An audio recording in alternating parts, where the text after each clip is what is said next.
पास ही खड्डा मॉनिटर झांग या डर के मारे पीछे हटने लगा। मैं लाशों के ऊपर खड़ी डीडीएच उस पक्षी जैसे जीव को देख रहा था। मेरी आंखों की पुतलियां सिकुड़ गईं। वह ब्लड मून दानव पक्षी, ब्लड मून डीमन बर्ड था। लेकिन यह विकृत राक्षस गांव जुनहाव से कैसे बन गया? पिछली जिंदगी में मैं इस दिन छुट्टी पर था और स्कूल नहीं आया था, इसलिए मैंने यह खौफनाक मंजर नहीं देखा था। 2 जन्मों का अनुभव होने के कारण मैं विकृति के बाद पैदा होने वाले कई तरह के राक्षसों के बारे में जानता था। गांव जुनहाव से बना यह पक्षी जैसा राक्षस ब्लड मून दानव पक्षी कहलाता है। हालांकि यह सिर्फ एक राक्षस है, लेकिन इसकी गति बहुत तेज है और इसके पंजे चाकू की तरह धारदार होते हैं। विकृति के शुरुआती दौर में ये सबसे हिंसक और घातक राक्षसों में से एक होते हैं। शुरुआती दौर के इंसान अगर उत्परिवर्तन के चरण से बच भी जाते और अपनी शक्तियों को सक्रिय कर लेते तो भी उन्हें अपनी शक्तियों को समझने के लिए समय चाहिए होता था। ब्लड मून दानव पक्षी की भयानक गति के सामने वे अपनी शक्तियां इस्तेमाल करने से पहले ही मारे जा सकते थे। केवल वे ही बच सकते थे जिनके पास टॉप लेवल की प्रतिभा हो और जो स्थिति को तुरंत समझ सके। एक सामान्य इंसान के लिए इस पक्षी का सामना करने का मतलब था सिर्फ उसका भोजन बनना। खासकर अब जब रोशनी जा चुकी थी और केवल हल्की लाल रोशनी वाला अंधेरा बचा था, ब्लड मून दानव पक्षी की उल्लू जैसी विशेषताएं उसे अंधेरे में और भी खतरनाक बना देती थी। पिछली जिंदगी में जब मेरी शक्तियां जागी थीं तो मैं उन्हें ठीक से नियंत्रित नहीं कर पा रहा था और पड़ोसियों ने मुझे राक्षस समझकर बिल्डिंग से बाहर निकाल दिया था। अगर श्या वानरों ने आपदा के तुरंत बाद मुझे नहीं ढूंढा होता तो शायद मैं बाहर ही मर गया होता। लेकिन घर पर रहने के कारण ही मैं इस दानव पक्षी से बच पाया था। इससे मुझे समझ आया कि पिछली जिंदगी में हमारी क्लास का शायद ही कोई छात्र स्कूल से जिंदा बाहर क्यों निकल पाया था। मेरे मन में ये विचार कौंध रहे थे और मैं सतर्कता से उस दानव पक्षी को देख रहा था। साथ ही मैंने तुरंत अपने भीतर की दिव्य शक्तियों को जगाने की कोशिश की। तभी मेरे दिमाग में मेरी अपनी प्रतिभा की जानकारी उभर कर आई। मेरी आंखें चमक उठी। ब्लड मून दानव पक्षी, आज मैं तुझ पर ही अपना हाथ आजमाऊंगा। मैंने जमीन पर एक पैर पटका और मेरे शरीर से अचानक सुनहरी रोशनी फूटने लगी। मेरे सिर पर एक ब्लैक गोल्ड फ्लाइंग फिश जैसा मुखौटा आ गया जिसने मेरे चेहरे को ढक लिया। मेरे सिर के पीछे सुनहरे धागे आग की लपटों की तरह लहराने लगे। चमकते हुए काले सुनहरे कवच की परतें जो ड्रैगन के शल्कों जैसी दिख रही थी मेरे पूरे शरीर को ढकने लगी। इन कवच की परतों ने मेरे पहले से ही लंबे शरीर को और भी शक्तिशाली और प्रभावशाली बना दिया था। मेरी पीठ के ऊपर से नीली और बैंगनी रंग की रहस्यमयी ऊर्जा की लहरें निकल रही थी जो मुझे किसी अजेय देव योद्धा सेलेस्टियल जनरल जैसा रूप दे रही थी। जैसे ही मेरा यह नकल कवच मिमिक आर्मर प्रकट हुआ, पास खड़ी श्या वानरो अपनी सांसें रोककर मंत्रमुग्ध होकर मुझे देखने लगी। उसकी आंखों में मेरे लिए अगाध श्रद्धा और सम्मान था। वहीं दूसरी ओर जो छात्र राक्षसों में बदल चुके थे वे मानो इस दिव्य शक्ति को देखकर बुरी तरह उत्तेजित हो गए और एक साथ मुझ पर झपटने लगे। मेरे सबसे करीब वह विशाल मछली नुमा राक्षस फिश मॉन्स्टर था। उसका 3-4 मीटर ऊंचा शरीर मेरे इस कवचधारी रूप के सामने अब भद्दा और सुस्त लग रहा था। लेकिन जैसे ही मेरी निगाहें उस पर पड़ी, शायद उसकी धुंधली मानवीय यादें जाग उठी जिससे उसके भीतर एक अनजाना डर पैदा हुआ। वह कुरूप और विकृत राक्षस गुस्से से पागल हो उठा और दहाड़ते हुए सीधे मेरी ओर बढ़ा। यह देखकर श्या वानरों ने आगे बढ़कर अपनी शक्तियों का इस्तेमाल करना चाहा, लेकिन मैंने हाथ बढ़ाकर उसे रोक दिया। अगले ही पल श्या वानरों ने देखा कि मैं बढ़े कदम भरते हुए उस विशाल मछली राक्षस की ओर दौड़ रहा हूं। पलक झपकते ही हम दोनों, एक विशाल और एक छोटा साया, आपस में टकरा गए। हवा में एक अदृश्य ऊर्जा की लहर का विस्फोट हुआ और हमारे पैरों के नीचे की जमीन उस ताकतवर टक्कर से फट गई। हालांकि कवच पहनने के बाद मेरी लंबाई लगभग 2 मीटर हो चुकी थी, लेकिन 4 मीटर ऊंचे उस दैत्य के सामने मैं अब भी एक बच्चे जैसा ही दिख रहा था। कद और वजन के इस अंतर के कारण जमीन फटने से मेरा संतुलन बिगड़ने लगा और ऐसा लगा मानो मैं ताकत के मामले में उससे पीछे छूट रहा हूँ। पास ही खड़ी डीहा गांव जुनहाव से बना वह ब्लड मून दानव पक्षी, ब्लड मून डीमन बर्ड, बेहद चालाक था। उसे लगा कि मछली राक्षस का पला डेहा भारी है, इसलिए वह एक तीखी चीख के साथ हम दोनों की लड़ाई के बीच कूद पड़ा। ठीक उसी समय मैंने बड्ढी फुर्ती से अपना एक पैर पीछे की ओर तिरछा लिया और अपने हाथों की मुद्रा बदली। मैंने धकेलने के बजाय खींचने की तकनीक, पुलिंग टेक्निक का इस्तेमाल किया और उस 4 मीटर ऊंचे विशाल मछली राक्षस के शरीर को हवा में उठा दिया। मैंने पूरी ताकत के साथ उसे सीधे उस दानव पक्षी की ओर फेंक दिया जो हवा से हम पर हमला करने आ रहा था। मछली जैसे उस दानव का विशाल और कुरूप शरीर दीवार में धंस गया था, जिसे देख ब्लड मून डीमन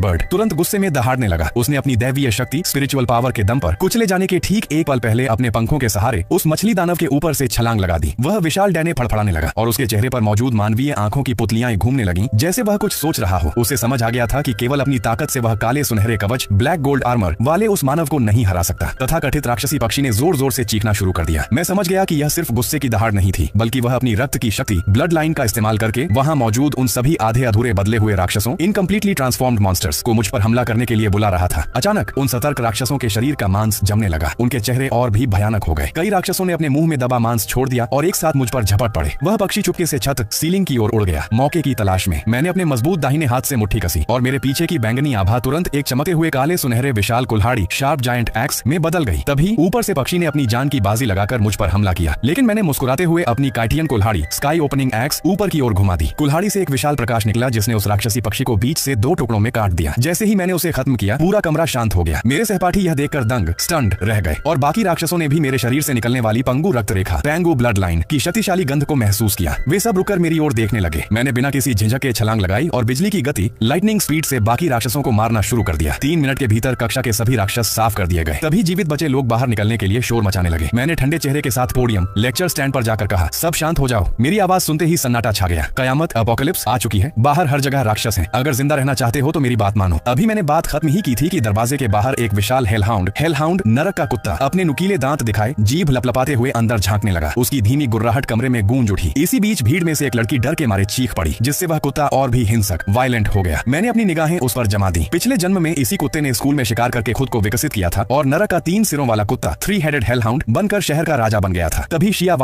वानरू की दिव्य बिजली एक्सॉर्साइजिंग लाइटनिंग ने उसे झुलसा दिया, जिससे वह और भी पागल हो गया। उसने काला धुआं उगला, जिससे मेज कुर्सी राख हो गए। यह देखकर कि वह बिजली से भी नहीं मरा, मैंने खुद मोर्चा संभाला। मैंने अपनी कुल्हाड़ी उसकी ओर फेंकी और खुद भी एक जंगली सांड वाइल्ड बुल की तरह उसे जा टकराया और उसे जमीन पर पटक दिया। वानरू ने तुरंत मुझे एक हथियार दिया और मैंने बिना मौका गंवाए उसकी गर्दन काट दी। मैंने उसके शरीर को चीरकर एक सफेद क्रिस्टल निकाला, जिसे लिंगजिंग स्पिरिचुअल क्रिस्टल कहा जाता है। इसे सोखकर योद्धा, अवेकनर्स, सुपर ह्यूमंस अपनी शक्ति बढ़ा सकते हैं। पिछले जन्म में वानरू ने मेरा साथ कभी नहीं छोड़ा था, इसलिए मैंने वह कीमती क्रिस्टल उसे दे दिया। उसने इसे अपनी भौहों के पास रखकर सोख लिया, जिससे उसकी शक्ति द्वितीय श्रेणी लेवल 2 तक पहुंच गई। फिर मैं उस लड़की के पास गया जिसकी चीख ने कुत्ते को बुलाया था। मैंने बिना दया दिखाए एक ही बार में उसका सिर धड़ से अलग कर दिया। अब वहाँ दर्जन भर लोग ही बचे थे। तभी बाहर से और भी चीखें आने लगी। मुझे पता था कि स्कूल के राक्षस अब झुंड आर्मी स्वार्म बना रहे हैं। मैंने तुरंत दरवाजा बंद करने का आदेश दिया और सबको खिड़की दरवाजे बंद करने को कहा। तभी कक्षा की सुंदरी ज्याओ कियान ने बाहर अपनी सहेली को मरते देखा और दया सिंपैथी वश दरवाजा खोलने की कोशिश करने लगी। मैंने उसका हाथ मजबूती से पकड़ लिया। क्या तुम हम सबको इसके साथ मरवाना चाहती हो? मैंने बर्फ जैसी ठंडी आवाज में पूछा। उसने गुस्से में कहा, चेन जी, तुम इतने पत्थर दिल कैसे हो सकते हो? मैंने मुस्कुराते हुए कहा, ठीक है, अगर तुम्हें मैं पत्थर दिल लगता हूँ तो तुम खुद मसीहा सेंट बन जाओ। मैंने अपना कवच मिमिक आर्मर सक्रिय किया, दरवाजा खोला और उसे बाहर धक्का दे दिया। बाहर निकलते ही वह डर गई और दरवाजा पीटने लगी। चेन जी, मुझे अंदर ले लो। लेकिन बाहर के भूखे राक्षसों ने उसे घेर लिया। अंदर सब सहमे हुए थे और बाहर उसे खाए जाने की आवाजें आ रही थी। मैं दरवाजे के पीछे सतर्क खड़ा रहा। अगर कोई राक्षस अंदर आता तो मैं अपनी जान की बाजी लगाकर भी वानरू को यहाँ से सुरक्षित बाहर निकालता।